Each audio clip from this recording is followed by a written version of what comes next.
Welcome to Behavior Crisis Management, presented by Arrow Child and Family Ministries. I'm Ryan Warren, your trainer for this session. This is BCMT Session 1. A little bit about me. I am a licensed foster parent and have been licensed since February of 2017. So as of this recording, it's been a little over 6 years. My wife and I have had 13 kids come and go through our home, and we have 2 more right now. We actually adopted a little girl in November, and then we have a little boy right now that we are in the process of adopting as well. And then I've been a BCMT instructor for 4 years. The reason I do this is to get more people involved in foster care, and because I have some experience with some kids with difficult behaviors, teaching this class is just a really good fit for me, and I love sharing my experience with you guys. Before we really get in to the training tonight or today, want to just have a few housekeeping things. While this session is a recording of BCMT Session 1, there is a moderator who is reading chat and can answer questions using chat, and so feel free to use that. That is a great tool. I love BCMT because there are both licensed foster parents and families here going through this for the first time. And so this is just a great place to share your experiences, ask questions, share your energy and why you're doing this. And so with that being said, I'd love to take the opportunity to get you to share some of your hopes and fears right now. So depending on where you are in this journey, give me, hopes and fears as just a new applicant, not sure what you're getting into, but you have these hopes for the future or these fears. Or if you're a licensed family already, maybe you can remember when you were going through the process what your hopes and fears were. Or current day, do you have hopes of adopting a placement that's in your home? Or, have you had a placement that was reunified, and so you have fears going forward? Let me know those things. I know for my wife and I, we had the hope of just helping kids in general, and then one day adopting 1 or 2 children. And so we've been fortunate enough to do that. But it also has been a journey, 13 kids coming and going before we were able to adopt one. I'm not going to lie, that was hard. It was difficult, a child coming into our home and then leaving after we've built that relationship. We've had multiple sibling groups come and go, be reunified with parents, or go to other family members. And so while it's rewarding building that relationship, it obviously is hard when kids leave. I think the fears we had, we were scared of biological family. I'm not going to lie. When we first got into this, we were nervous about meeting biological family and if they were going to find out where we lived or try to take their kids back or things like that. Unfortunately, we've learned through this process to not be scared of biological family. We've made great relationships with several members of biological family for different kids we have. And so we were able to, stand up in front of a judge and say, no, grandma needs these kids. She's been at every visit and she's done the things she needs to do to get these kids if mom is not at a place to get them back. We have a great relationship with our little boy's parents, and we still do visits even though parental rights have been terminated. So we've learned that we don't have to be scared of biological family. We were also scared of how this was going to affect our biological kids. We have 2 boys who were 6 and 9 when we started. Now they're 12 and 15, and there was that unknown of how adding additional children was going to affect them. And it hasn't been easy. There's been bumps in the road, but we make sure that every time a placement leaves, we have a conversation of where they're at, what they want to do, how they want to move forward. Are we done? Are we going to keep going? Are we going to take a break? And then based on their answers, we go from there. We take a family trip, a long weekend maybe, and then we reassess. And so it never fails. They've come back and asked, hey, when are we going to get more kids? And so That's been how we've handled that. And then the other thing is just open communication while we have a placement. If something happens, hey, let's talk about it. They've gone to bed. We're going to come to our boys and just ask, where they're at, what's going on in their mind, in their world, so we can just have that open dialogue for whatever they're feeling. Thank you guys for sharing your hopes and any of your fears. Hopefully throughout this process, my experiences will help you guys. And then again, as you're sharing, if you guys are new to this process, please take notes of what our other experienced foster parents are saying throughout this training. So for BCMT session 1, we are here. We are going to talk about preventing behavioral crisis, taking care of ourselves, how we communicate felt safety to our kids, and how we meet their needs. So you notice here, there are actually 3 outcome goals. So BCMT 2 will cover how we intervene effectively and what we do after a crisis. So with all of that introduction, I'm actually going to turn my camera off now so you guys can focus on what's on the screen, and then we will keep going. So the symbols on this slide, this stands for Aikido. These are the symbols for Aikido, which literally translates to harmony, life energy, and a path.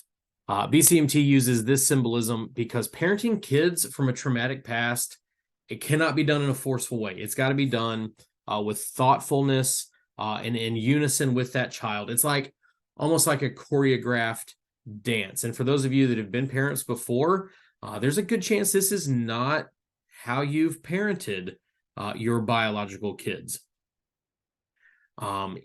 Even for those of you that are kinship caregivers, maybe you have a relationship with this child somewhat, but it has not been a everyday 24/7 thing before they were actually placed in your home. And so we're going to talk about how we do this together with our child, how we teach them skills so they can be successful moving forward, so they can have appropriate behaviors. And we do that in multiple ways. So let's talk kind of foundational principles of BCMT. We call these premises. These are basic concepts that support the curriculum. And these we're going to build on these throughout the rest of the training. So premise number 1 says all behavior is an attempt to meet a need and therefore has meaning. So the question is, what does this mean for our home? I want you guys to take a minute and in chat, put down what this means for your home. Are you going to have to change a parenting style? Are you going to have to listen and observe better?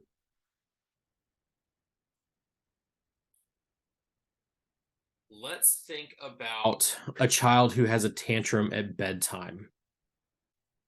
What need are they expressing if they don't want to go to bed? And so I want you to think about not just what they're saying, but because of the time this is, a dark bedroom, a new place, think about the needs a child might have and how we would meet those, even though this child is not saying exactly what they need.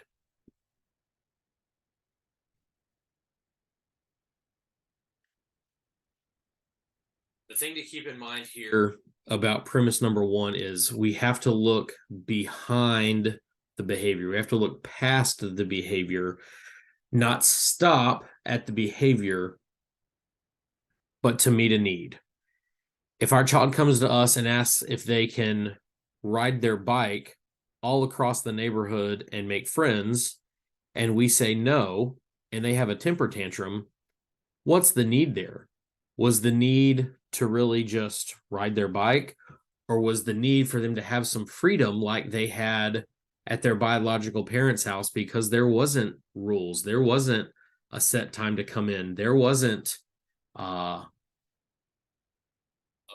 parent there saying, No, that's a little bit dangerous. I don't know the person that lives 10 houses down, right? So we've got to look past the behavior to meet the need. More than likely, our child is not going to come out and say, I'm scared of the dark. Will you sit with me until I fall asleep? Right. That's a perfect world. That would be a great solution if our child was comfortable enough to say that to us. But in the first few weeks of placement, they're not going to be there. We're not that safe, trusted person yet. So we've got to be that detective to find out what the need is so we can meet it and therefore change the behavior. Premise number 2 says relationships between resource parents, that's us, and children should provide opportunities for children and youth to learn and practice appropriate ways to express their feelings, manage daily tasks, and get needs met. I'm going to read that again because it's really long. This says relationships between us and our children should give the children an opportunity to learn and practice, right? Learn and practice appropriate ways to express their feelings, manage daily tasks, and get their needs met. So let's break this down a little bit further.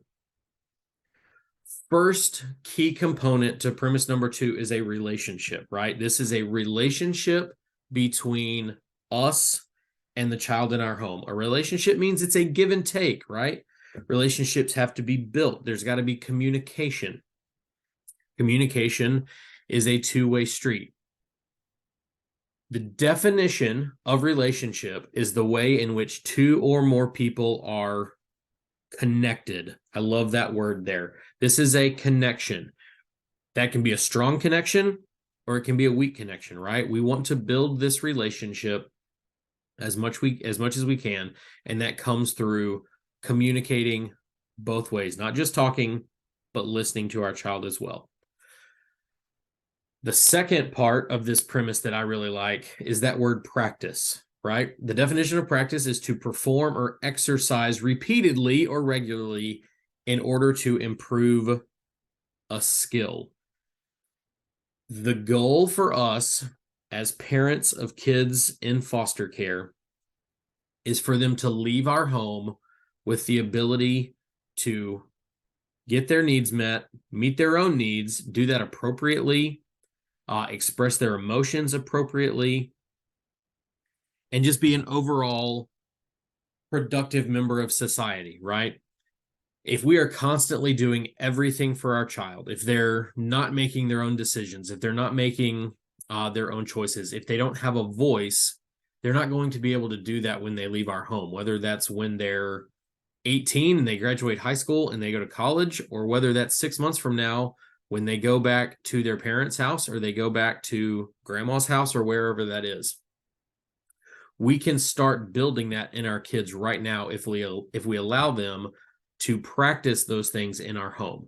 And that can be scary, right? This is a child who we might not have that relationship with. There might not be a lot of trust, but we are giving them small choices to build that. We're helping them make the right decisions so they can practice that. If we see that they're angry or that they're sad or that they're frustrated, we're helping them express those emotions appropriately. We're giving names to those emotions. They might not know that they're angry. They just know what it feels like. So we're going to help them define, I'm angry right now. And when I feel this way, here's 1 or 2 things I can do to deal with that anger or to deal with that sadness or whatever it is, right? So our home has to be the safe practice ground for them to make those mistakes so we can walk them through it. We can offer some consequences, which we'll get into in BCMT part 2. We can offer consequences. Notice I didn't say punishment, to help them learn the appropriate way versus the inappropriate way that they might know now. So that way, when they get out in the real world, when they get to school, when they get a job, they're not acting impulsively and inappropriately, but they're making good choices and appropriate actions.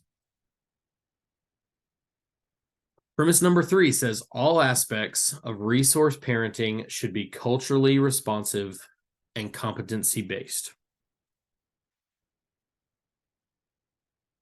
Children's needs and their behaviors, they're affected by two different things: the culture they came from and where they are developmentally.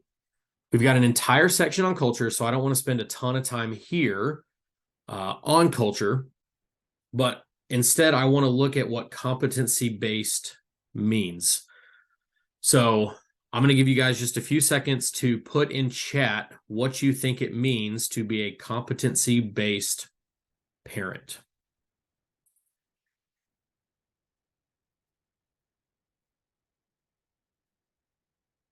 If you didn't catch that, I'm going to give you just 30 seconds to give me something, a short answer about what it means to be a competency-based parent, and then we'll talk about it a little further.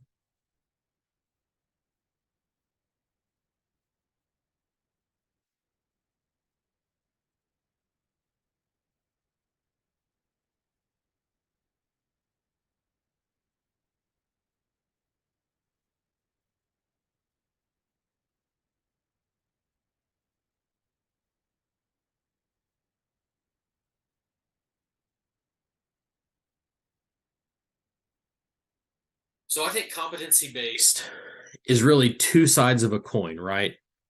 There's the child side and there's our side. So we need to be competency-based, meaning we need to know what we're doing, right? We need to practice these skills that we learn in BCMT tonight. We need to learn how to, model appropriate behaviors. We need to learn how to keep our calm. We need to learn how to deal with our own stress. We need to learn how to interact appropriately with our child. We need to know how to build a relationship. Those are all competencies we need to have, which means we need to practice them on a daily basis. So we need to be competent in our parenting style to help our kids be successful. The child side of the coin, though, competency-based means we need to meet them where they are, right? Competencies are things a child knows how to do, or anyone knows how to do, in this case, a child. So because kids in foster care come from a hard background, they've got trauma in their lives. A lot of times that stunts their developmental growth. That means we can't necessarily expect an 8-year-old in foster care to know how to bathe themselves properly, or to brush their teeth properly, or keep their emotions in check when they're angry or when they're sad, right? They haven't learned and developed those skills either because of neglect. They were just never shown. They were never taught the right way, or they were maybe taught the wrong way, or because of some other trauma, their emotions were possibly stunted as well. So we've got to meet them where they are. There's a saying in foster care that it says we cannot expect a child to do something if we haven't taught them how to do it already. So that means if we're asking a child to bathe themselves or to take a shower, the first few times we're asking them to do that in a bathing suit, and we're going to be in the bathroom with them so we can observe and teach the proper ways to wash themselves. We're going to observe teeth brushing.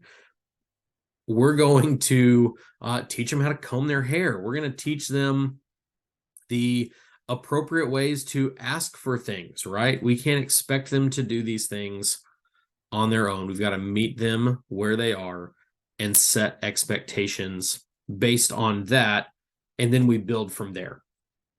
So that's premise 3. All aspects of resource parenting should be culturally responsive and competency-based. Premise number 4, we're not going to spend much time on this because this is really more in BCMT part 2, but it says persons acting aggressively must be encouraged to exercise self-control. Therefore, if physical intervention is an option, it should be used only as a last resort, using non-pain producing passive physical techniques. So in short, what this means is just because a child is yelling or throwing a toy across the room, that doesn't mean you can do a restraint. If a child is hitting a wall with their fist, you can't jump in and do a restraint. Now, if they are banging their head against a wall, that's imminent physical danger, right? A head injury. We can't let that happen. So we can jump in and do a restraint there.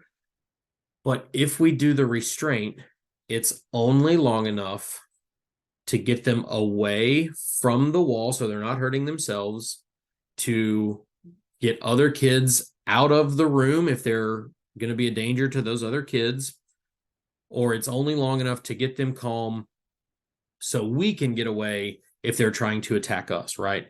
So as short as possible, non-pain producing. We're not keeping them from moving. We're not restricting them from moving around a room. We're going to keep communication open while we're in the restraint. And you're going to see all that as part of BCMT Part 2. But the thing to remember is we can't just do the restraint unless there is imminent physical danger to a child or someone else in the home. All right, let's now jump into actual prevention of a behavioral crisis. And the first thing we're going to talk about is managing ourselves. And so we're all adults. It is okay for us to say stress is a normal part of life. So here's how we define stress. Stress is a mental, emotional, or physical tension, strain, or distress. And what's really important to remember about stress here is everyone is going to have different stressors, right? What affects me might not stress you out. What stresses you out might have zero effect on me. I've probably changed 30 flat tires in my life as a driver. While it's not fun, it doesn't necessarily stress me out. I pull over to the side of the road. I get the stuff out of the car. I change the tire. I go about my way. There's probably several of you in here that a flat tire is one of the scariest things you could ever think of because you're stranded on the side of the road. You've never done it before. That can be a really stressful situation. Several of you in here might be totally stressed out about talking to a room full of people. This is what I do for my job, so it's not stressful for me. On the other hand, if I had to do your job, if I had to speak in front of a courtroom, if I had to, diagnose an illness, if I was an IT professional and had to figure out what was going on with someone's computer, those things are all stressful for me because I don't do them on a regular basis. It's the same with our kids.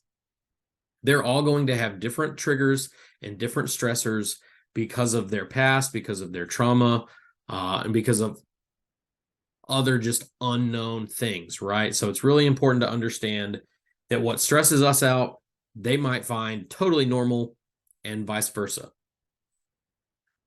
So next, I want to look at how stress affects us. And there's 5 different areas that we're going to talk about here. So let's take a minute and recognize what is happening in our minds, in our bodies, and in our emotions when we're stressed out. So let's talk physical responses. I would love for you guys in chat to just list some things that you feel in your body when you're stressed out. Some common ones. It's really common to get a headache when we're stressed out. It's really common to get tense muscles, right? You get that sore neck, you get tight shoulders. You feel like you need a massage, right? How about maybe your immune system is weakened? That's a physical effect of stress, right? Maybe you find out your allergies get worse, or you get that common cold a little easier, right? That's because your immune system is depleted a little bit because of the stress you're feeling. How about emotionally? When you get stressed out, do you cry? I got to admit, I'm a crier.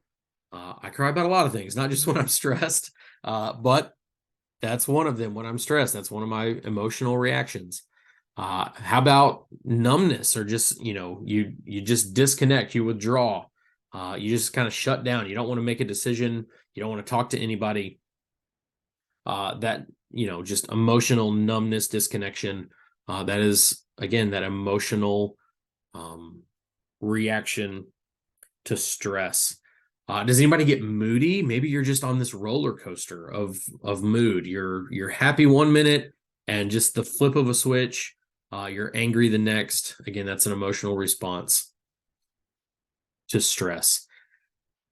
How about behaviors when we're stressed out? Does anybody eat their feelings? Listen, uh, I freely admit that if there's a chocolate cake in like a mile radius of my house, I'm gonna eat it when I'm stressed out. I'm gonna finish that tub of Bluebell that's in the freezer. Um, maybe you're a Dr. Pepper fanatic. Maybe you're a coffee junkie. You got to have your caffeine. Maybe you're on your fourth Dr. Pepper of the day. Maybe you're on your eighth cup of coffee on the day because you're stressed out. Those are behavioral. Does anybody feel like they just need to sleep? You don't want to get out of bed. So again, those are behaviors. You need to sleep all day. You need more rest. Or maybe you're the other end of the spectrum and you can't fall asleep. Again, that's a behavioral effect because of our stress. How does stress affect your mind? Do you notice that you have trouble concentrating? Maybe you can't make a decision. Maybe you're the opposite end of the spectrum, kind of like our behavior.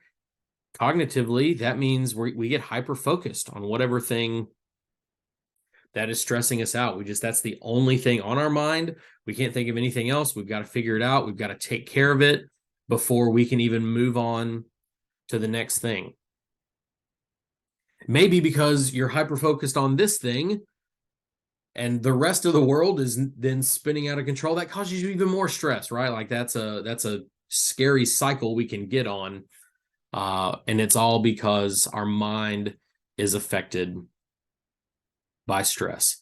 Finally, to wrap it all up, stress is going to affect our personal relationships. Listen, if we have a headache, if we've got a backache, if our eyes twitching, if we're moody, if we're numb, if we're disconnected, if we've had trouble sleeping, if we can't concentrate on something, all of those things are going to affect even our closest personal relationships.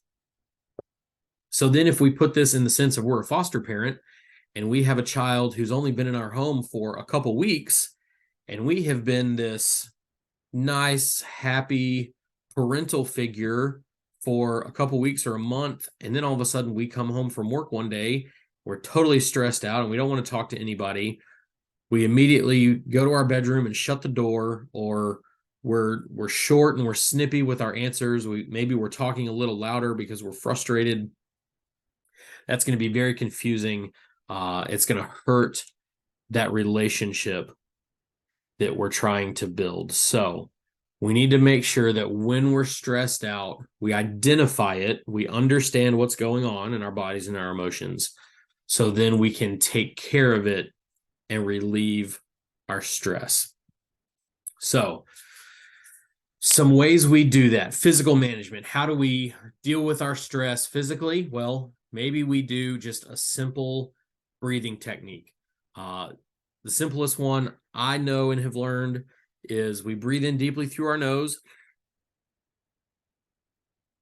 like we're smelling a big bowl of soup. It's our favorite pho, it's our favorite chicken noodle, it's our favorite, I don't know, potato soup, whatever your favorite soup is. Imagine that you're breathing it in deeply through your nose.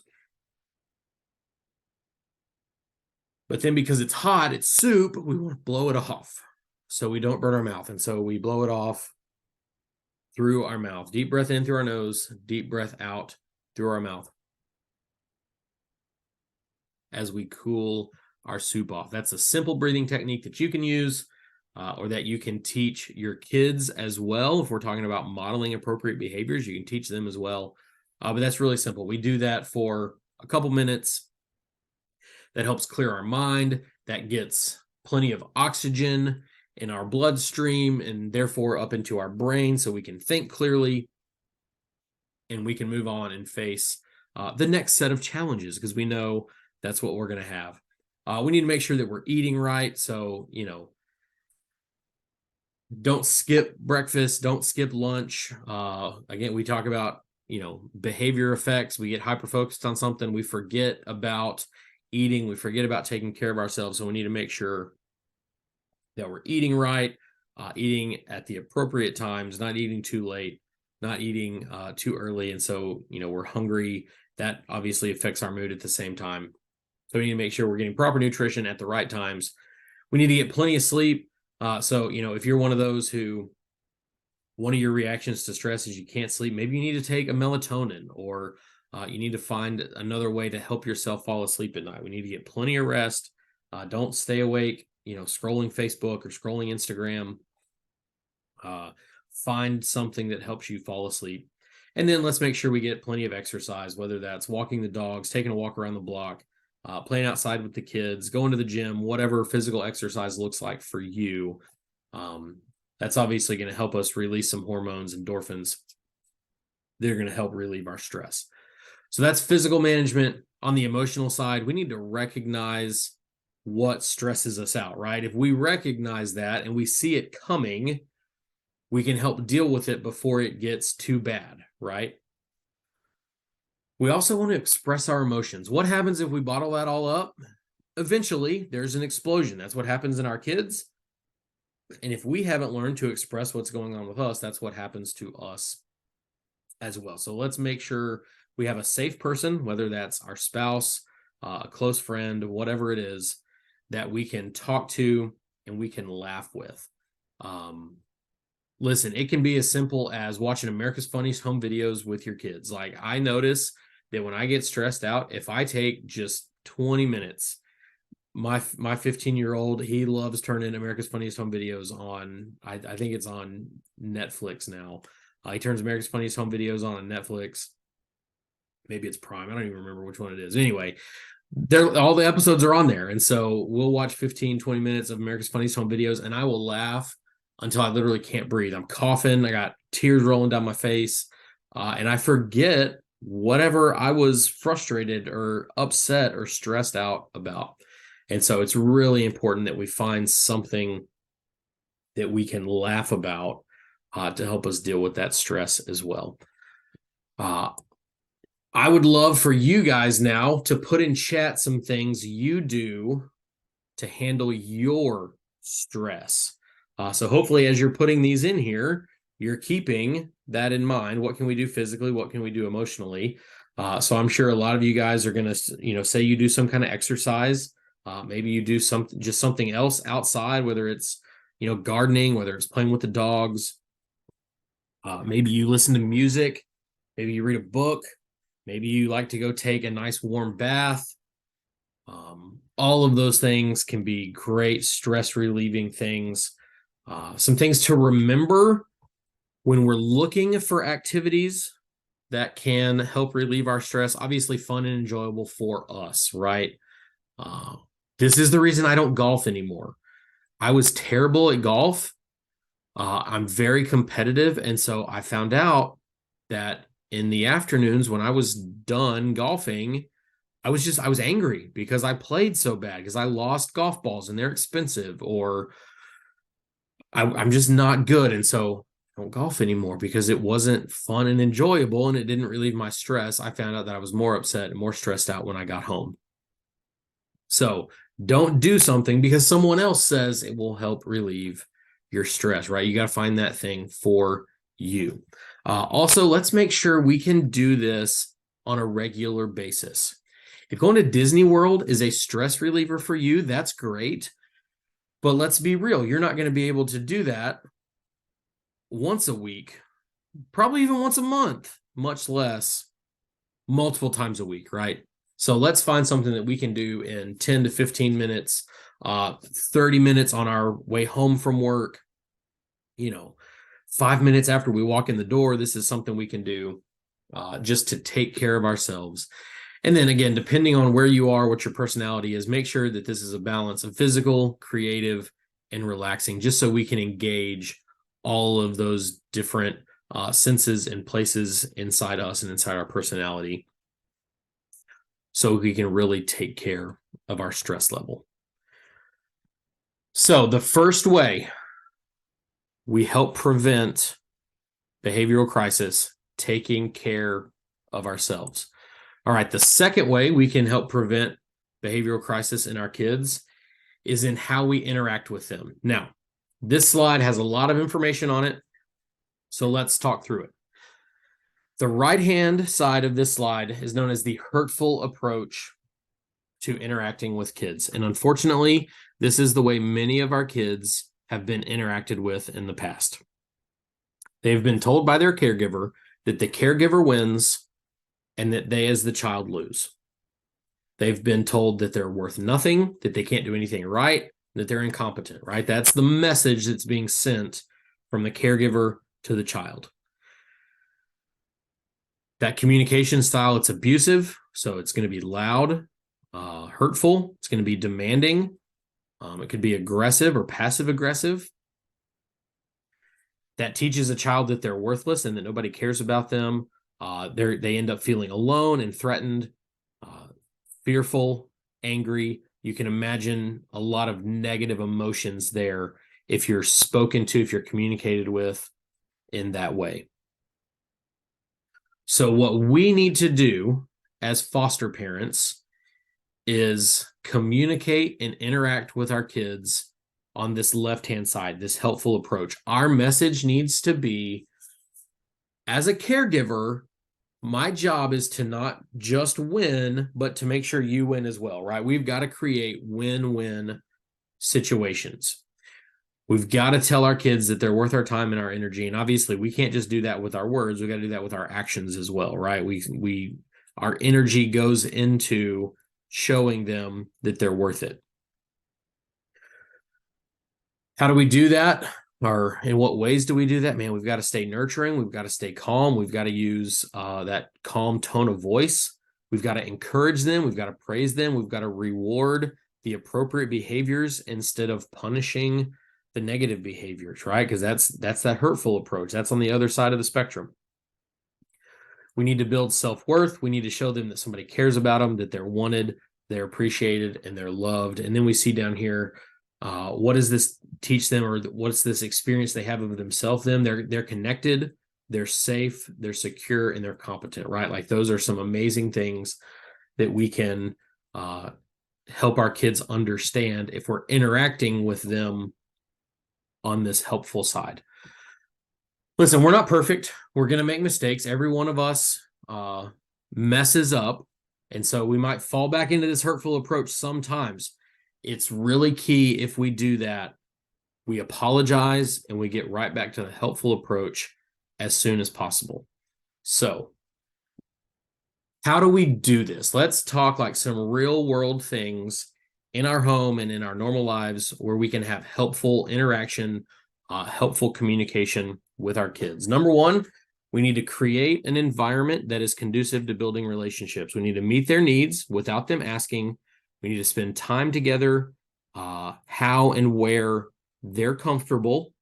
And we need to learn as much as we can about them without being intrusive, without making it awkward, without asking them so many questions they're frustrated, right?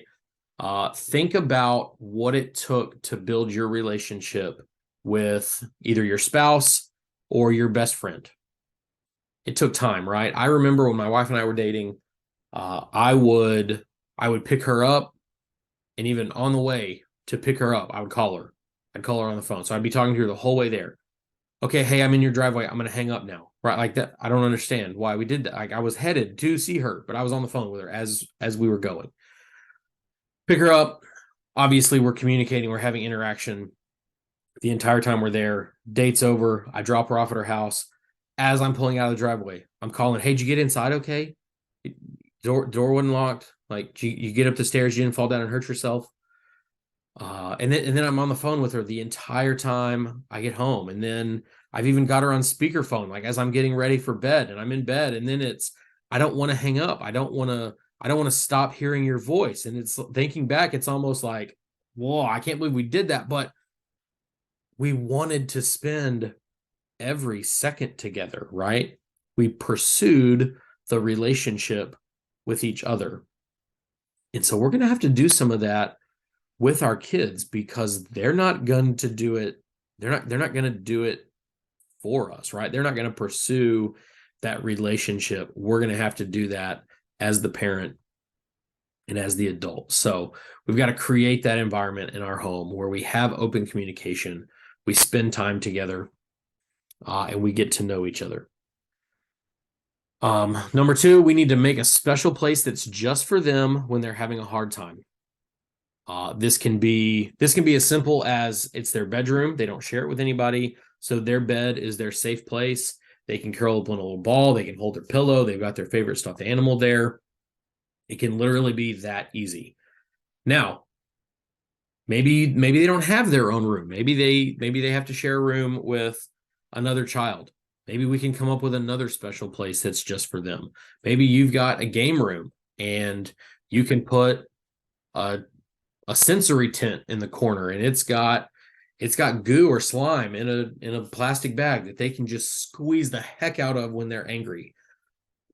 Or it's got a stuffed animal, and that stuffed animal has like lavender scent, and they can hold it and they can squeeze it, and that lavender scent helps them calm down. It's got their favorite books. It's got some music they can play to help them calm down or something, right? So again, it's a place for them that they can go when they just need a place. They need a place to get in their feels, to get their emotions out. They're having a hard time. I'm going to go here, and it's a safe place where I can get past whatever this is I'm feeling. We need to make sure, number three, that we keep our promises. So if we walk in the door and say, hey, give me 5 minutes so I can take my shoes off and I can change clothes, meet me on the couch in 5 minutes, we make sure that we're sitting there on the couch in 4.5 minutes. Or if we say, hey, bedtime's in 20 minutes and I'm going to read you a story, man, let's make sure we've got an alarm set on our phone or on Alexa. So we know in 20 minutes, man, I'm going to be in there and I'm going to read you that story so we can get ready for bedtime, right? If you're offering a reward for some behavior, let's make sure we keep the promise of whatever that reward is. If it's going to get a snow cone, if it's extra time on a tablet, if it's the choice of dinner or the movie we watch for family movie night, let's make sure that we keep that promise.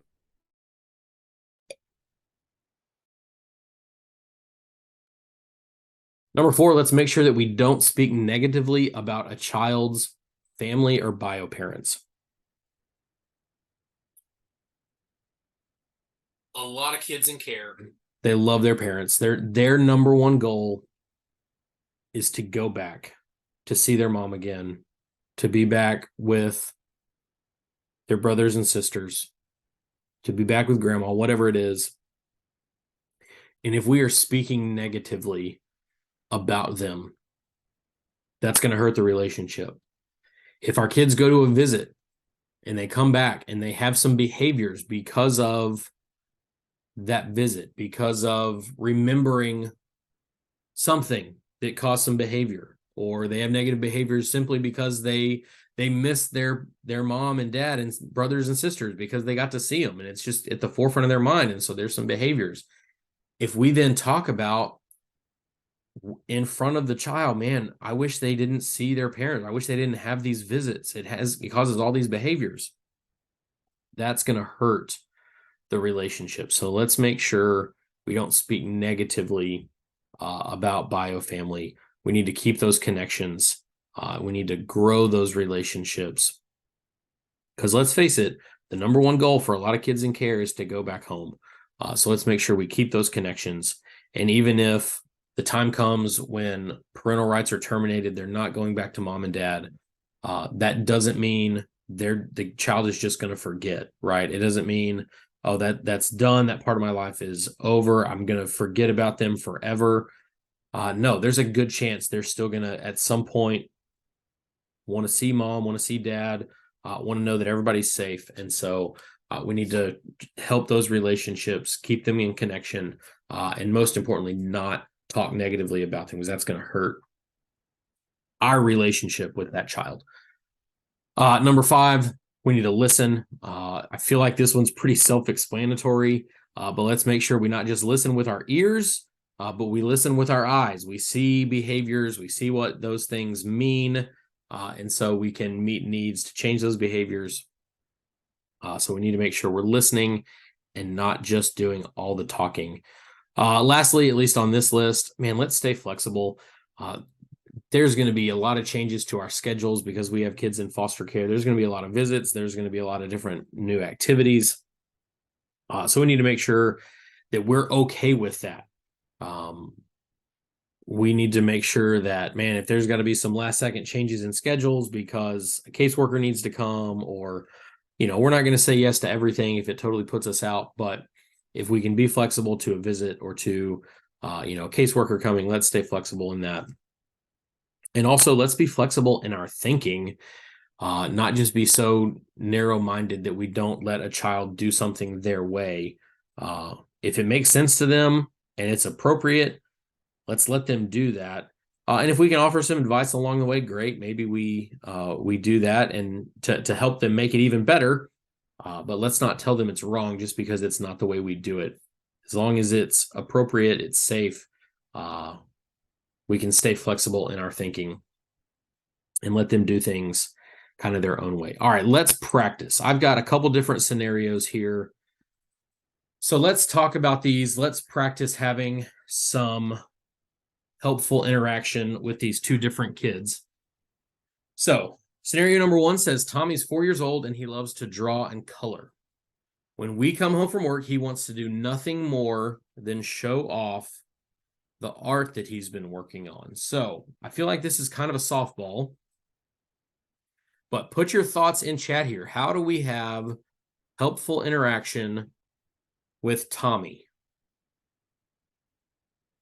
Listen, I know a lot of you guys are thinking like, well, this is really simple. We just stop what we're doing and we look at the picture and maybe we go hang it on the refrigerator. Yes, obviously it could be that easy.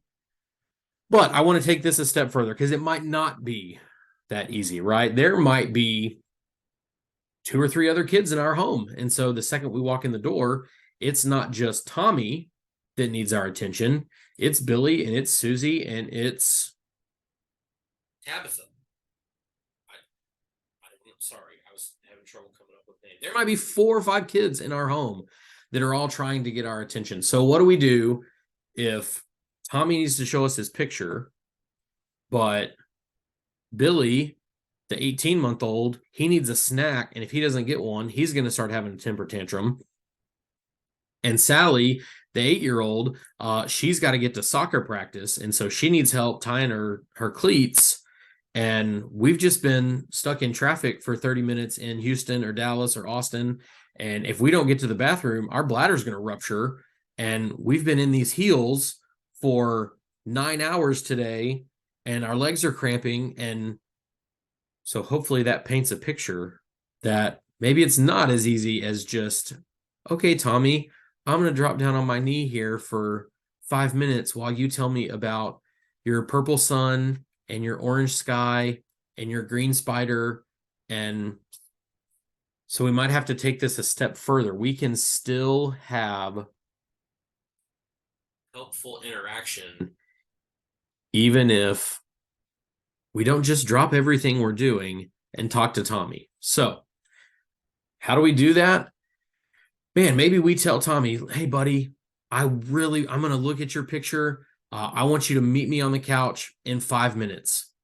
And while we do that, we pick the baby up and we take him to his high chair and we put a handful of Cheerios on the tray in front of him.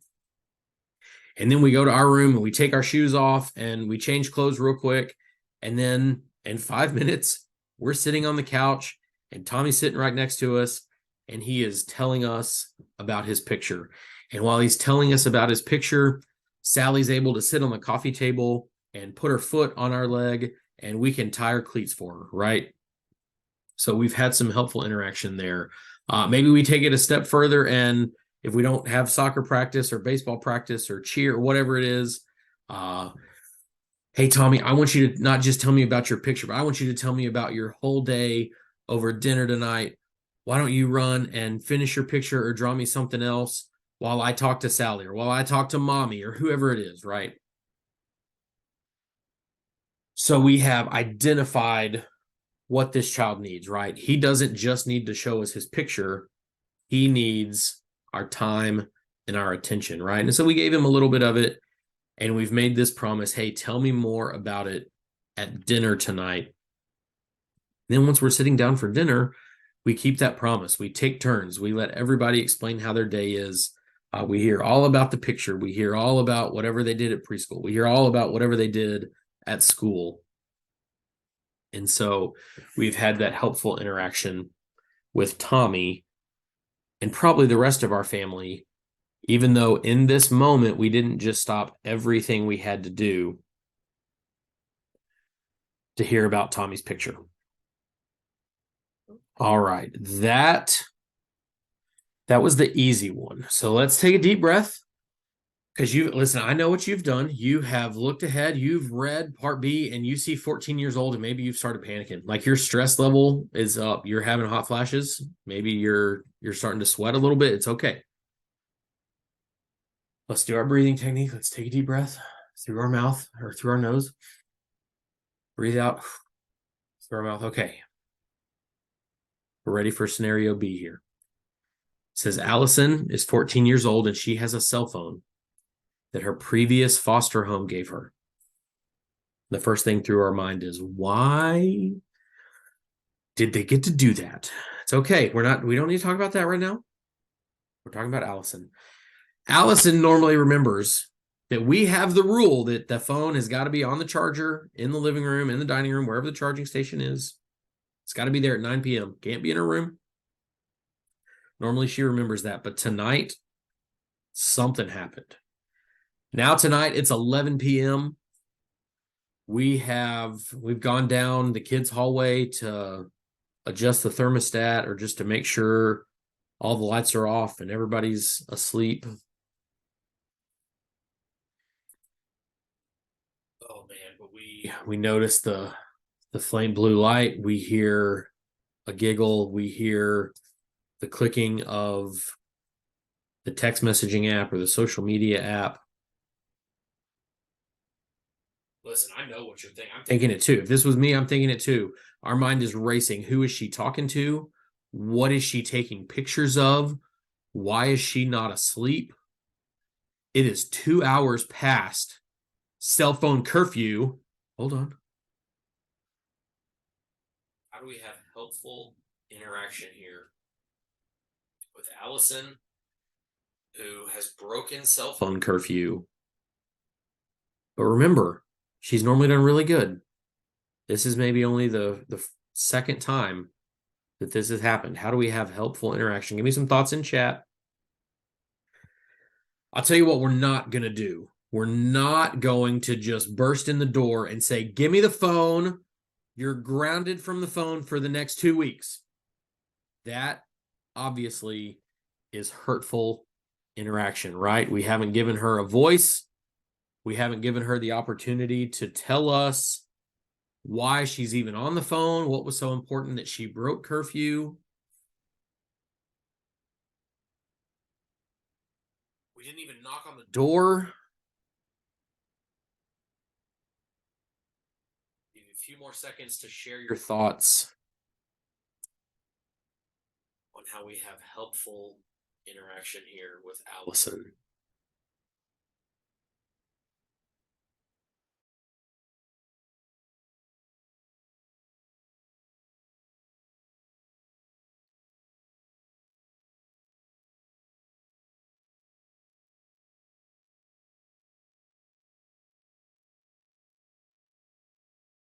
All right, so a couple things to keep in mind in having helpful interaction here. First one,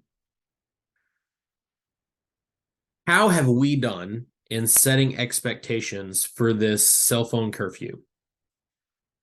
Okay, did we have this conversation when she first came in our house and then we never had it again? More than likely she forgot. Have we given her a reminder every night when she goes to bed? Hey, don't forget to put your cell phone on the charger. Or, hey, let me take your cell phone and put it on the charger for you, right? How have we done setting the expectation? Maybe we thought she was doing great, but if this is the first time we've actually checked in like the last 2 weeks, Maybe she's had her cell phone every night and we just haven't noticed. That's going to change how we interact here, right?